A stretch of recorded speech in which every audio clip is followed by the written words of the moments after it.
How many 14 American wire gauge conductors can be pulled through a 4-inch square by 2 1/8-inch deep box with a plaster ring with a marking of 3.6 cubic inch? The box contains 2 receptacles, 5 number 12 American wire gauge conductors, and 2 American wire gauge equipment grounding conductors. So our first step is to figure out what's available. 1416 table 1416A metal boxes. 4 by 2 1/8 has a volume allowance of 30.3. So we'll do 30.3, and we're going to add the 3.6 for the plaster ring, which will give us a total of 33.9 cubic inches, right? What's used?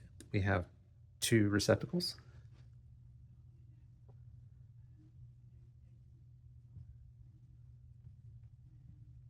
5 American wire gauge conductors,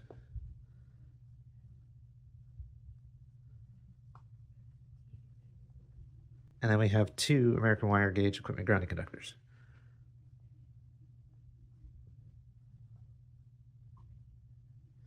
Now, what is the volume allowance for each of these? Well, receptacles take 2 volume allowances each, so that would be 2 times 2, which is 4. Conductors are going to have a single volume allowance for each one, so that would just be 5. And your equipment grounding conductors, the first 4 are only going to count as 1, and since we have 2, we're only going to add 1. So now this is 10. 4 plus 1 is 5, 5 plus 5 is 10. Now this is 10 volume allowances required, and now we have to figure out what the volume allowance is for number 12. We'll look at number 12 and we'll see 2.25, which is equal to 22.5. Now what's left? 33.9 minus 22.5. So we have 11.4 cubic inches left. Well, now we can figure out how many 14 gauge conductors can be pulled through. So we know conductors are times 1. Look over here on our table again.